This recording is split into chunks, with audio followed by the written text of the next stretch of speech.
નમસ્કાર વિદ્યાર્થી ભાઈઓ બહેનો, ધોરણ 10 સામાજિક વિજ્ઞાન પાઠ 10 ભારત કૃષિ ના 16મા અને અંતિમ ક્લાસની અંદર આપ સૌ વિદ્યાર્થી ભાઈઓ બહેનોનું હાર્દિક સ્વાગત કરું છું. 15મા લેક્ચરમાં આપણે એ ભારતની અંદર જે કૃષિનું અર્થતંત્રમાં યોગદાન રહેલું છે એના વિશેની માહિતી મેળવી અને 6 મુદ્દા સમજ્યા. આજે આપણે જે અનાજ સંરક્ષણ વિશે ભણવાનું છે. અનાજ સંરક્ષણ એટલે શું? તો ભાઈ અનાજનો સંગ્રહ કરવો. અત્યારે સિંચાઈની સુવિધા બની છે, વરસાદનું પ્રમાણ થોડું વધારે છે, અનાજનો સ્ટોક આપણે વધારે પડતો રાખીએ છીએ, એટલા માટે અનાજની અછત ખાસ સર્જાતી નથી. પણ પહેલાના સમયમાં શું થતું હતું કે ભાઈ અનાજનો સ્ટોક હોય નહીં અને દુષ્કાળ પડે, બરોબર? તો તમે ઘણા બધા પાઠમાં ભણી ગયા ભાઈ લોકો છે એ મૃત્યુ પામે છે અનાજની અછતના કારણે. પણ અત્યારે છે એ શું થાય છે તો ભાઈ અનાજનો આપણી પાસે સ્ટોક છે અને ખાસ કરીને હરિયાળી ક્રાંતિના માધ્યમથી, બરોબર, એ ભારતમાં અનાજનો બફર સ્ટોક છે, બરોબર, એટલે પર્યાપ્ત માત્રામાં સ્ટોક હોવાથી બહુ ખાસ વાંધો આવતો નથી. છતાં પણ અનાજ સંરક્ષણ છે કઈ રીતે કરવું જોઈએ એના વિશેની માહિતી મેળવીએ. આજે કોઈ પણ દેશ માટે અન્ન સુરક્ષા છે એ જરૂરી છે. કોઈ પણ દેશ હોય, કારણ કે લોકો જીવન જીવે તો એ ખોરાક અને પાણી અને આ બધી મહત્વની જરૂરિયાતો છે, તો એ તો પૂર્ણ કરવી ઘટે. એટલા માટે છે એ કોઈ પણ દેશ હોય તો એના માટે અન્ન સુરક્ષા, અનાજની સુરક્ષા કરવી, અનાજનું સંરક્ષણ કરવું, સાચવી રાખવું એ બહુ મહત્વની બાબત છે. જો અનાજની માંગ વધતી હોય અને અનાજની મોટા પાયે આયાત કરવી પડતી હોય તો દેશ માટે તેની રાજકીય સ્વતંત્રતા જોખમમાં મુકાઈ શકે છે.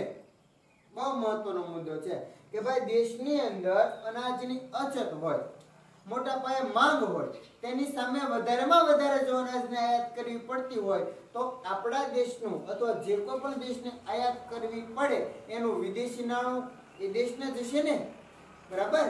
તો એ છે એ દેશની રાજકીય સ્વતંત્રતા છે જોખમમાં મુકાઈ શકે. ફરી વખત સમજાવું, જે દેશ એના લોકો માટે પૂરતા પ્રમાણમાં અનાજનું ઉત્પાદન નથી કરી શકતો એવા દેશને વધારેમાં વધારે અનાજની આયાત કરવી પડશે. હવે વધારેમાં વધારે અનાજને આયાત કરવી પડશે તો જે દેશ પાસેથી અનાજ મંગાવે છે એ દેશને નાણું આપવું પડશે અને મોંઘા ભાવે ખરીદવું પડશે ને, બરોબર? તો આપણું નાણું છે એ વધારેમાં વધારે અનાજની ટૂંકમાં આયાત કરવા પાછળ ખર્ચાઈ જશે અને રાજકીય અર્થતંત્ર ભાગી પડશે. એટલા માટે છે લખ્યું છે ભાઈ તે દેશની વધારેમાં વધારે જો અનાજની આયાત કરવી પડતી હોય તો એ દેશની રાજકીય સ્વતંત્રતા જોખમમાં મુકાઈ શકે છે. જો કે હરિયાળી ક્રાંતિને લીધે થઈ અને અનાજની બાબતમાં આપણે સ્વાવલંબી બની ગયા છીએ. 1960 થી 1970 ના 10 વર્ષના સમયગાળામાં ભારતની અંદર જે હરિયાળી ક્રાંતિ થઈ છે એના માધ્યમથી આપણે જે અનાજની બાબતમાં કેવા બન્યા છીએ? સ્વાવલંબન બન્યા. આપણે કોઈ પણ દેશ પાસેથી એટલું બધું અનાજ મોટી માત્રામાં લાવવું પડતું નથી, બલકે આપણે નિકાસ 100% કરીએ છીએ, બરાબર? ભારતમાં જે આપણે નિકાસ વધારેમાં વધારે છે એ જોયું તો ભારતીય અર્થતંત્રમાં કે ભાઈ ચોખા છે, ઘઉં છે, તેલીબિયા, કપાસ, શેરડી, શણ, તમાકુ, આ બધાની નિકાસ આપણે ઘણી બધી કરીએ, જેનાથી આપણને છે વિદેશી હુંડિયામણ પ્રાપ્ત થાય છે. તો હરિયાળી ક્રાંતિના માધ્યમથી આપણે જે કેવા બન્યા છીએ? અનાજની બાબતમાં સ્વાવલંબી બન્યા છીએ. આપણે કોઈ ઉપર આધાર રાખવાની જરૂર પડતી નથી. અનાજ ઉત્પાદનના વધારા સાથે દેશની વસ્તીમાં પણ વધારો થયો છે. આપણે અનાજ ઉત્પાદનનો તો વધારો કર્યો, બરાબર? જ્યારે આપણે ભારતને આઝાદી મળી તે વખતે અનાજની અછત હતી, તે પૂર્તિ કરવા માટે થઈ અને હરિયાળી ક્રાંતિના માધ્યમથી અનાજમાં વધારો તો કર્યો પણ સાથે વસ્તી પણ વધી. તો જેટલી વસ્તી વધી એટલો વધારો કરવો પડશે ને, કે નહીં? જેટલા પ્રમાણમાં વસ્તીમાં વધારો થયો એટલો પાછો અનાજનો સ્ટોક વધારવો પડશે, એટલું પાછું ઉત્પાદન વધારવું પડશે. જો 1951માં દેશની વસ્તી આશરે 36 કરોડ અને 10 લાખની હતી અને આજે 130 કરોડ છે. પુસ્તકમાં 125 કરોડ લખ્યું પણ 5 કરોડ આ પુસ્તક છપાણી પછી વધી ગયું, બરાબર? એટલે આજે દેશની વસ્તી કેટલી છે? 130 કરોડ વસ્તી છે. જ્યારે 1951 આજુબાજુ છે એ ભારતની વસ્તી કેટલી હતી? તો ભાઈ 36 કરોડ અને 10 લાખ. એની જગ્યા આજે 130 કરોડ છે. કેટલી વસ્તી વધી તમે જો. હવે તેમ છતાં આપણા દેશમાં છે એ 5 વર્ષોમાં છેલ્લા 5 વર્ષોમાં છે અનાજનું ઉત્પાદન વધ્યું છે. 1950-51 માં ભારતના 51 કરોડ ટન અનાજનું ઉત્પાદન થયું હતું, જે વધી અને 2013-14 માં વિક્રમજનક 265.4 કરોડ ટન અનાજનું ઉત્પાદન થયું છે. ફરી વખત સમજીએ. 1950ની સાલમાં ભારતમાં વસ્તી કેટલી હતી? 36 કરોડ અને 10 લાખ. ત્યારે ઉત્પાદન કેટલું હતું અનાજનું? તો કે ત્યારે હતું અનાજનું ઉત્પાદન 51 કરોડ ટન. જ્યારે 1951 માં ભારતની વસ્તી 36 કરોડ અને 10 લાખ હતી, ત્યારે ભારતમાં અનાજ ઉત્પન્ન થયું હતું 51 કરોડ ટન. જ્યારે અત્યારે વર્તમાન સમયમાં બરોબર એટલે 2013-14 માં લ્યો ને, 2013-14 માં ભારતની વસ્તી હતી 125 કરોડ. તો એ વખતે અનાજનું ઉત્પાદન કેટલું થયું? તો ભાઈ 265.4 કરોડ ટન. એટલે કેટલા બધા ગણું છે એ થઈ ગયું. બરાબર, 5 ગણું ઉત્પાદન વધ્યું ને. આજે આપણી પાસે એટલું અનાજ છે કે દેશની ન્યૂનતમ જરૂરિયાત પૂરી કરી શકાય. દુષ્કાળ, કોઈ આપત્તિ, કોઈ એવી સંકટ હોય બરોબર, તો ત્યારે આપણી પાસે એટલું અનાજ 100% છે કે દેશના લોકોની ઓછામાં ઓછી 2% ભોજન એને પૂરતો આપણે આપી શકીએ. આ ભંડાર ટકાવી રાખવો અને તેમાં વધારો કરવો આવશ્યક છે. ત્યારે દુષ્કાળ પડે, ત્યારે વૈશ્વિક સમસ્યા ઊભી થાય, ત્યારે ભારતમાં કટોકટી સર્જાય ક્યાં નક્કી છે? તો અત્યારે આપણને ખબર છે કે ભાઈ દેશની બધી સરહદો, આપણા ભારત દેશની બધી સરહદે છે બરોબર, એ કઈ ને કઈ છે હુમલાઓ થાય છે. પાકિસ્તાન, ચીન, નેપાળ આ બધા દેશો છે બરોબર, એ સરહદે હુમલાઓ કરે છે. તો એના લીધે એવું પણ થઈ શકે કે યુદ્ધ જાહેર થાય. એટલા માટે થઈ અને દેશની અંદર અનાજનો સ્ટોક વધારવો જરૂરી છે, કારણ કે અનાજની જરૂરિયાત છે પુષ્કળ પ્રમાણમાં પડવાની છે. અનાજના બફર સ્ટોક ઉભો કરી અને દુષ્કાળ કે ઓછા અનાજના ઉત્પાદન સમયે અનાજની તંગી અટકાવી શકાય છે. અત્યારે તમે જો આપણી પાસે અનાજ હતું કોરોના સમયે છે એ ગરીબ પરિવારોને 4 વખત મફતના ભાવમાં બરોબર, અથવા 2 રૂપિયા અને 3 રૂપિયા કિલો અનાજ છે ભારત સરકાર દ્વારા આપવામાં આવ્યું છે. એ ક્યારે શક્ય બન્યું? 2 રૂપિયા 3 કિલો ઘઉં કે ચોખા ભાઈઓ બહેનો કાંઈ મળતું નથી. સરકાર પોતાના નાણાં રોકી, નાણું પ્રજાનું છે પણ છતાં સરકાર છે નાણાં રોકીને બહુ ઓછા ભાવે બરાબર, અને જે બીપીએલ પરિવારો હતા, બાપાના પૈસે લીલા લે નહીં પણ બિલો પોવર્ટી લાઈન, ગરીબી રેખા નીચે જીવતા જે પરિવારો હતા એને તો 4 વખત બિલકુલ મફતમાં અનાજ વિતરણ થયું છે. જ્યારે અન્ય લોકોને છે એ પણ બહુ ઓછા પૈસે છે અનાજ વિતરણ થયું. તો એટલા ભાવમાં કઈ અનાજ મળતું નથી, પણ એ સ્ટોક હતો આપણી પાસે એટલે લોકોને આપ્યો. તમે અંદાજ નહીં લગાવી શકો એટલું અનાજ વિતરણ છે ભારતમાં થયું છે બરાબર. તો જો એ સ્ટોક હતો એટલા માટે એ કામ આવી ગયો, એ ઉપયોગમાં લઈ શકાણો. તો આવી રીતે જો અનાજનો બફર સ્ટોક હશે તો અછતના સમયે કે જ્યારે અથવા જ્યારે ઓછું અનાજનું ઉત્પાદન મળ્યું છે ત્યારે એ અનાજની તંગી અટકાવી શકાય છે. અનાજના ગોદામોમાં રહેલ અનાજને સાચવવાની વૈજ્ઞાનિક પદ્ધતિઓ અપનાવી અને અનાજનો બગાડ થતો અટકાવી શકાય. આપણે ઘરે છે અનાજ સંરક્ષણ માટે શું કરીએ? તો ભાઈ અનાજ સાથે પાવડર ભેળવી દઈએ બરાબર, અથવા બીજું ઓલી ડામરની ગોળી અને એડિયું છે બરોબર, આવી બધી અથવા કોઈ પણ દવા છે એને ઉમેરી અને આપણે અનાજ સાચવીએ. તો દેશના મોટા જે અનાજના ગોદામો હોય, ભંડાર હોય, ત્યાં પણ આવી રીતે વૈજ્ઞાનિક પદ્ધતિથી અનાજને સાચવવાની રીત અપનાવવી જોઈએ બરોબર. તો અનાજ એનો બગાડ અટકે અને અટકાવવો જરૂરી પણ છે. આ અનાજ હજારો ગરીબ પરિવારોને વિનામૂલ્યે આપીને ભૂખ મિટાવી શકાય છે. અનાજનો બગાડ અટકાવવો એ આ સમયની તાતી જરૂરિયાત છે. અનાજ તેનો બગાડ બિલકુલ થવો જોઈએ નહીં બરોબર. તો એવું પણ કહી શકાય કે આપણે જમવા માટે બેઠીએ ત્યારે પણ જમતી વખતે પણ એ અનાજ છે એ ખાદ્ય છે એનો બગાડ થવો જોઈએ નહીં. જેટલું આપણે પૂરતું હોય એટલું જ છે જમવા માટે લઈ શકાય, તો પણ અનાજનો બચાવ થઈ શકે. અનાજ સંગ્રહણ અને પ્રબંધનની વ્યવસ્થા સુદ્રઢ કરવી અત્યંત આવશ્યક છે. સરકારે ખાદ્ય સુરક્ષા કાયદા એટલે કે ફૂડ સિક્યોરિટી એક્ટ દ્વારા ગરીબો સુધી અનાજ વિતરણ કરવાની જોગવાઈ કરી એક સારી શરૂઆત કરી છે એ આપણે આગળના પાઠમાં બરોબર અનાજ સુરક્ષા ધારો અને અધિનિયમ પાઠ 18માં લગભગ કા 19માં પાઠની અંદર વિષય છે અનાજ સુવિધા અનાજ વિતરણની વ્યવસ્થા વિશે ભણવાનું છે જાહેર વિતરણ પ્રણાલી પીડીપી વિશે પણ અત્યારે જે આપણે યાદ રાખવું ભાઈ ખાદ્ય અને ખાદ્ય સુરક્ષા કાયદો ફૂડ સિક્યોરિટી એક્ટ દ્વારા ગરીબ પરિવારો સુધી જે અનાજ પહોંચાડ્યું છે એ બિલકુલ બહુ સારી વ્યવસ્થા છે શેના માધ્યમથી તો ભાઈ જાહેર વિતરણ પ્રણાલી રેશન શોપ જે આપણે કહીએ એના માધ્યમથી છે એ ગરીબ પરિવારોને અનાજ પૂરું પાડવામાં આવે છે તો અનાજ સંરક્ષણની ભાઈઓ બહેનો આ માટે જરૂર છે બરાબર અમુક મુદ્દા છે આપણે બોર્ડમાં છે એ લખી લઈએ કે જેથી તમને છે થોડો ઘણો સમજાઈ શકે 1951 માં ભારતની વસ્તી કેટલી હતી 1951 માં વસ્તી હતી 36 કરોડ અને 10 લાખ 2013-14 માં વસ્તી કેટલી હતી 2013-14 માં વસ્તી તો 125 કરોડ બરાબર હવે આ સમયે અનાજ કેટલું ઉત્પન્ન થયું હતું અનાજ ઉત્પાદન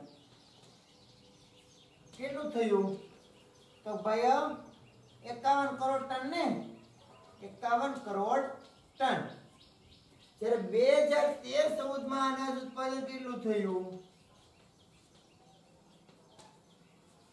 તો કે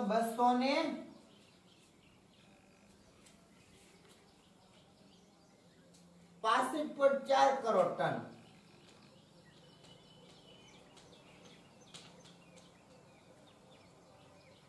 તો જો તમે અનાજ ઉત્પાદનમાં વધારો આવ્યો કે નહીં અનાજ સંરક્ષણ થયું કે ના થયું જો આ મુદ્દો તમારે ખાસ આમ મહત્વનો નથી પણ યાદ રાખવાનું છે આ તો તમારી સમજ માટે તેને ખાસ લખાવું છું બરાબર તો આ જે સ્ટોક છે ક્યારે આપણને ઉપયોગમાં લાગવાનો છે તો ભાઈ દુષ્કાળના સમયે બરોબર આફત જ્યારે આવશે ત્યારે આપણને અનાજનો સ્ટોક છે કામ લાગવાનો છે અને અનાજ સુરક્ષા વ્યવસ્થા માટેનો ધારો કયો છે અનાજ વિતરણ માટેનો કાયદો ખાદ્ય સુરક્ષા કાયદો ખાદ્ય સુરક્ષા કાયદો ફૂડ સિક્યોરિટી એક્ટ બરાબર તો આટલો મુદ્દો તમારે યાદ રાખવાના છે હવે છેલ્લો મુદ્દો છે આજનો એ છે આપણો ભારતની ખેતી પર વૈશ્વિકીકરણની અસર ભારતની ખેતી પર વૈશ્વિકીકરણની અસર કઈ થઈ છે અથવા કઈ રીતે થાય છે એ બાબતની ચર્ચા આપણે કરીશું અનાજ સંરક્ષણ વિશે ખાસ તમારે યાદ રાખવું છે કઈ રીતે અનાજને સુરક્ષિત રાખવું તો શા માટે અનાજ સંરક્ષણ જરૂરી છે તો વસ્તી વધારા સામે લોકોને છે પૂરતા પ્રમાણમાં અન્ન પૂરું પડી રહે એ માટે થઈ અને અનાજ સંરક્ષણ જરૂરી છે બરાબર લોકોને શું થાય તો ભાઈ પૂરતા પ્રમાણમાં બરાબર એ અનાજ મળી રહે દુષ્કાળ કે કોઈ આફતના સમયે અનાજ મળી રહે એ માટે ખાસ અનાજનું સંરક્ષણ કરવું જરૂરી છે દેશના જે ગોદામો છે ગોદામોમાં શું કરવાનું છે તો ભાઈ વૈજ્ઞાનિક પદ્ધતિથી બરાબર વૈજ્ઞાનિક પદ્ધતિથી છે એ અનાજનું સંરક્ષણ કરવાનું છે જેથી કરીને અનાજનો બગાડ થાય નહીં અને અનાજનો બગાડ અટકાવવો એ આજના સમયની તાતી જરૂરિયાત છે હવે આપણે જોવાનું છે ભારતની ખેતી પર વૈશ્વિકીકરણની અસર ભારતની ખેતી પર વૈશ્વિકીકરણની અસર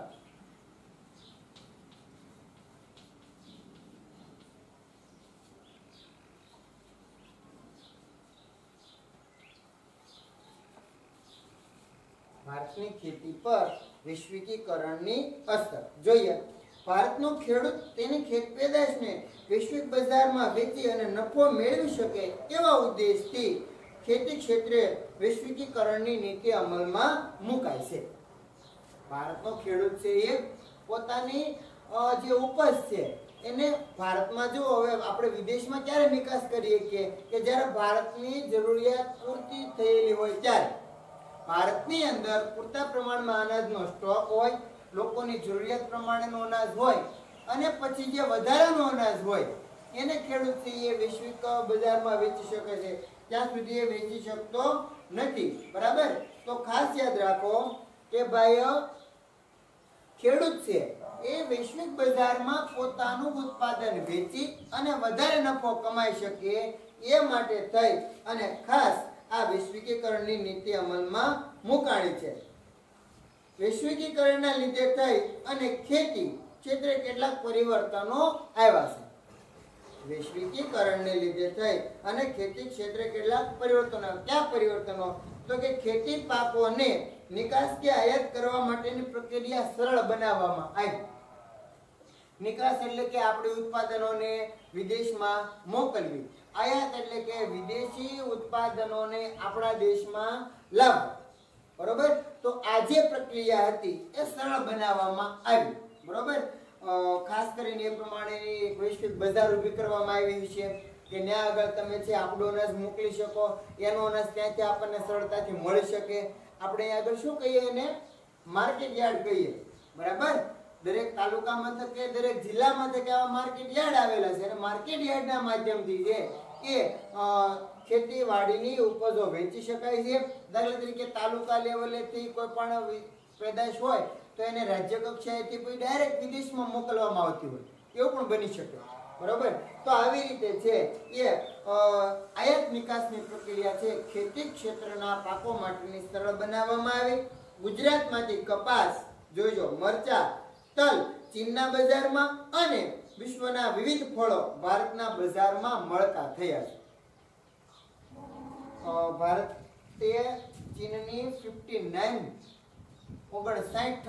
એપ્લિકેશન ઉપર મોબાઈલ એ જેવી જે સોફ્ટવેર બધા તેના પર પ્રતિબંધ મૂક્યો છે. બહુ સારી બાબત. જો કે તમે આ લેક્ચર ભણતા હશો ત્યાં તો આ વાત ઘણી જૂની થઈ ગઈ છે. બરાબર?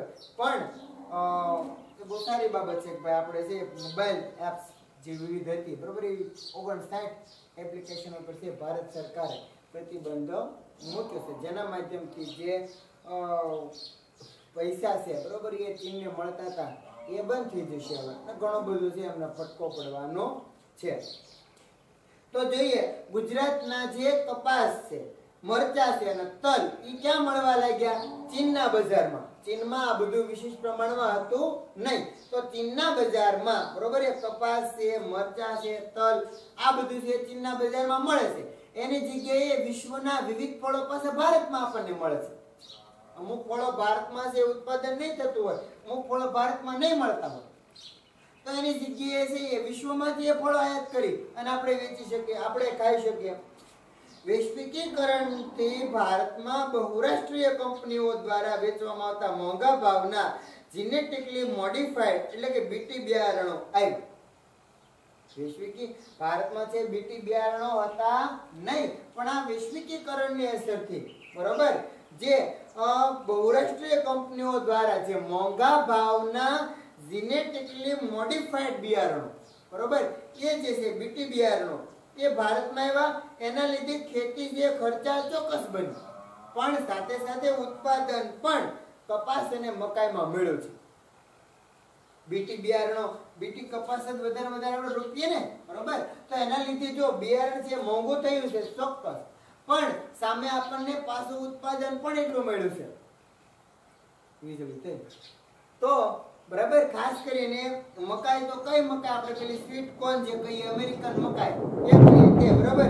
તો એના માધ્યમથી છે, બરાબર, એ ઉત્પાદન ચોક્કસ વધ્યું છે. થાય તો ભડાકા શરૂ છે અત્યારે, બરાબર, પણ અફસોસ છે કે તમે જયારે લેક્ચર જોતા હશો ઓનલાઈન ત્યારે લગભગ આવું વાતાવરણ હશે નહીં, એવું મને લાગે છે. તો જો તમે બિયારણમાં જીનેટિકલી મોડિફાઈડ એટલે કે બીટી બિયારણો આવ્યા અને ખેતી ખર્ચાળ બની, પણ સાથે સાથે ઉત્પાદન પણ મળ્યું છે. તો આ વૈશ્વિકીકરણની અસરથી આ બીટી બિયારણો અમલમાં આવ્યા છે અને આપણે ભારતમાં એનો ઉપયોગ કરી શકીએ.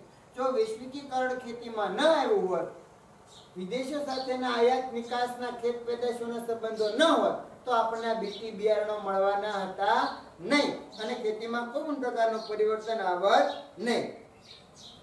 આયાત સરળ તથા ઘર આંગણે આપણા કૃષિ ઉત્પાદનોને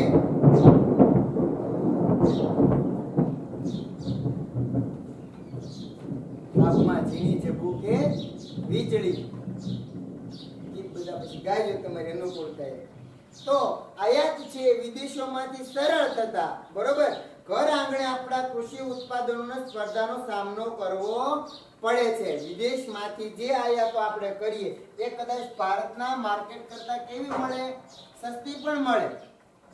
વિદેશથી જે આપણે આયાત લાવીએ કદાચ ભારતના ઉત્પાદનો કરતા સસ્તી મળે એવું પણ બને. દાખલા તરીકે ચીનથી જે વસ્તુ આવે બધી આપણને કેવી પડે છે? સસ્તી પડે ને. ઇલેક્ટ્રિક વસ્તુ હોય કે ગમે તે વસ્તુ હોય કેવી પડે આપણને? સસ્તી પડે. જો કે સસ્તું હંમેશા કેવું હોય છે? મોંઘું હોય છે. અને એ ચીનનું તો કદાપી નહીં, એ તો વાપરવાનું થતું જ નથી. બરાબર. તો જો તમે એ વસ્તુ કદાચ તો એની સાથે વિદેશથી આયાત કરેલ ઉપજો સાથે ભારતની સ્પર્ધા પણ, ભારતના પાકોની સ્પર્ધા પણ થતી હોય છે. કેટલાક ઉત્પાદનોને વૈશ્વિક બજાર પ્રાપ્ત થતા તેમના પેટન્ટ રજિસ્ટ્રેશનની જરૂરિયાત ઊભી થઈ છે. તો વૈશ્વિક બજારમાં પાકને તમારે વેચવાનો છે, એને છે વૈશ્વિક બજારે તમારે છે મોકલવાનો છે, તો એમના માટેની એક પેટર્ન વ્યવસ્થા ઊભી થઈ. બરોબર. એમના માટેના આખા માર્કા ઊભા છે અને કૃષિ પેદાશોને પ્રમાણિત કરવા માટેનો માર્કો એટલે એગ માર્ક. કૃષિ પેદાશો છે એને પ્રમાણિત કરવા માટેનો માર્કો કયો છે? એગ માર્ક છે. બરોબર. તો આના માધ્યમથી જે દરેકે દરેક કૃષિ પેદાશો છે એને છે વેરીફાઈ કરવામાં આવે. બરોબર. અને યોગ્ય રીતેની ચકાસણી કરવામાં આવે છે. અને પેટન્ટ રજિસ્ટ્રેશન એટલે કે આમ તો તમારું રજિસ્ટ્રેશન એટલે બુકિંગ થાય. બરોબર. અગાઉથી જે એ બુકિંગ કરી રાખવું એવું થાય. પણ હવે પાક માટેની કઈ પેટર્ન રજિસ્ટ્રેશન છે એ બાબતે આપણને બહુ ખ્યાલ નથી. પણ મુદ્દો યાદ રાખજો કે વૈશ્વિક બજારમાં કૃષિ ઉત્પાદનોને છે એ વૈશ્વિક બજાર મળી એટલે પેટર્ન રજિસ્ટ્રેશનની વ્યવસ્થા જરૂર ઊભી થઈ. વિશ્વના બજારમાં આપણે ગુણવત્તાસભર કૃષિ પેદાશની પેટર્ન દેશના નામે નોંધાવવી જરૂર છે. આમ તો પેટર્ન એટલે કે આપણા પાક અથવા આપણા પાકમાં રહેલી ગુણવત્તા, કેટલા ટકા પ્રોટીન છે કે સજીવ ખેતીનું છે કે કોઈ પણ, એ પણ રજીસ્ટ્રેશન કરાવવું જરૂરી છે. સમજવાનું માત્ર તમારે એટલું છે કે ભાઈ વૈશ્વિકીકરણની અસર આપણને શું ફાયદો થયો? તો કે ભાઈ આપણને બીટી બિયારણો ભારતમાં મળવા લાગી. બરોબર. આપણી જે પેદાશ એક પડી ને એક પડી વીજળી હકીકતે પડી. તો જો તમે ભારતની અંદર વૈશ્વિકીકરણના લીધે શું થયું ફાયદો? કે ભાઈ વૈશ્વિકીકરણથી જે એ આપણે છે આપણી પેદાશોનો નિકાસ કરી શકીએ. દાખલા તરીકે ચીનમાં શું મળે આપણું? તો ગુજરાતના કપાસ, મરચા અને તલ એ ચીનની બજારમાં મળે. એની જગ્યાએ વિશ્વના કેટલાક ફળો આપણને ભારતમાં મળે. આવું બધું ક્યારે થયું? વૈશ્વિકીકરણની અસરથી. બીટી બિયારણો અમલમાં આવ્યો. લખીએ થોડાક મુદ્દા એટલે તમને છે એ વધારે પડતો ફાયદો થાય. લખો પહેલો મુદ્દો. ભારતના ખેડૂતો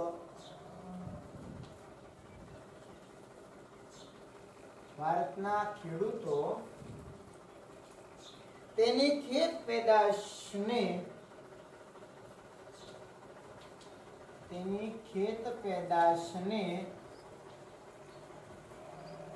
વૈશ્વિક બજારમાં વેચીને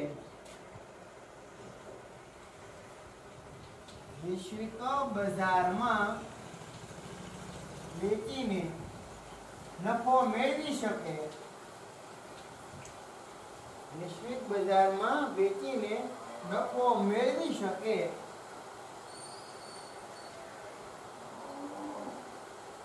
એવા ઉદ્દેશથી ખેતી ક્ષેત્રે વૈશ્વિકીકરણની નીતિ અમલમાં મુકાય છે. વૈશ્વિકીકરણની ખેતી અમલમાં વૈશ્વિકીકરણની નીતિ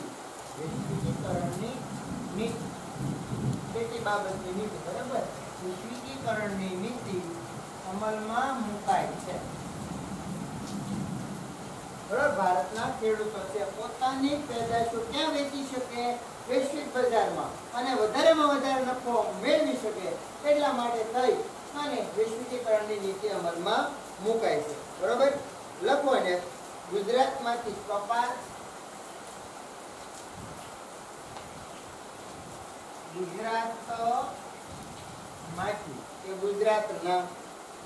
ગુજરાતમાંથી કપાસ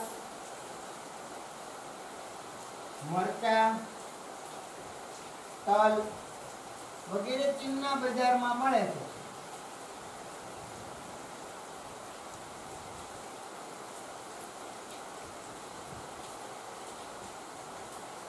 તો વિશ્વના ફળો ભારતના બજારમાં મળે છે.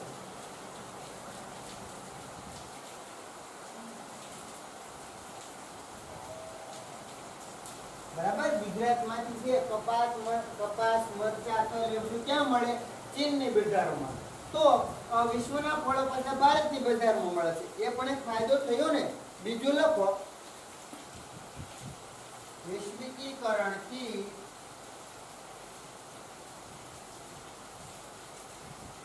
genetically modified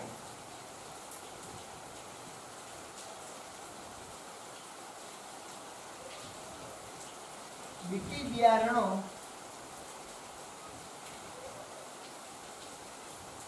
આવ્યા જેથી કપાસ અને મકાઈના પાકોમાં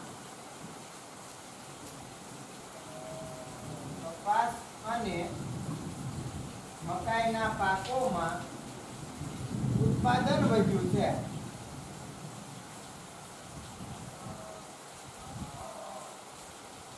કપાસ અને મકાઈના પાકોમાં ઉત્પાદન મળ્યું છે. બરાબર બસ આટલા મુદ્દા છે એ વૈશ્વિકીકરણના મહત્વના 3 મુદ્દા છે આપણે યાદ રાખશું. બીજું બધું પણ છે. જો આગળ ભણીએ એક વખત ખાલી ભણી લો પહેલા પછી લખો ભારતીય કૃષિ ક્ષેત્રે વૈશ્વિક બજારમાં થતી સ્પર્ધાનો સામનો કરવા માટે નવી ટેકનોલોજી અપનાવી ગુણવત્તા પર ધ્યાન આપવું પડશે. તો ધ્યાન કેન્દ્રિત કરવું પડશે. જો વિશ્વના પાકો સાથે વિશ્વના ખેતી પાકો સાથે અને વધારે પ્રમાણમાં ઉત્પાદન જો ભારતના ખેડૂતોએ મેળવવું છે તો ખેતી ક્ષેત્રે ટેકનોલોજી અપનાવવી પડશે અને ખાસ તો જ બરોબર એ ગુણવત્તાવાળા પગલાં ભરી અને ખેતી પ્રત્યે ધ્યાન કેન્દ્રિત કરવું પડશે. કૃષિ ક્ષેત્રે જોડાયેલા લોકોની આર્થિક ઉન્નતિ અને સદ્ધરતા વધારવા આયોજનબદ્ધ પગલાં ભરવા પડશે. જેવી રીતે 1960ના દાયકામાં હરિયાળી ક્રાંતિ અમલમાં મુકાય એવી જ રીતે હવે પછી પણ બરોબર ખેતી સાથે જોડાયેલા લોકોને જો સદ્ધર બનાવવા હશે તો આયોજનબદ્ધ પગલાં ભરવા પડશે.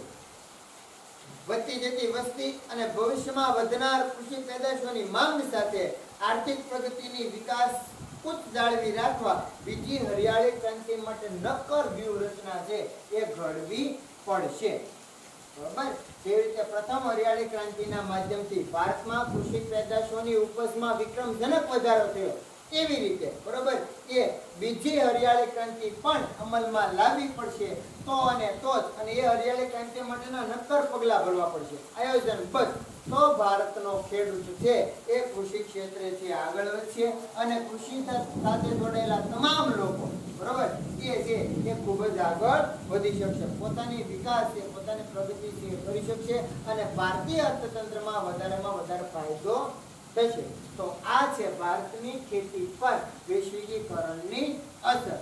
આ સાથે આપણે 10મો પાઠ 16 લેક્ચરના અંતે વરસાદને વાતાવરણમાં વીજળીના કડાકા ભડાકા સાથે અહીંયા આગળ તે પૂર્ણ કરીએ છીએ. હવે પછી જ્યારે મળીએ ત્યારે નેક્સ્ટ પાઠની ચર્ચા કરીશું. આ પાઠમાં તમે પ્રથમ 10 લેક્ચરની ટેસ્ટ આપી છે.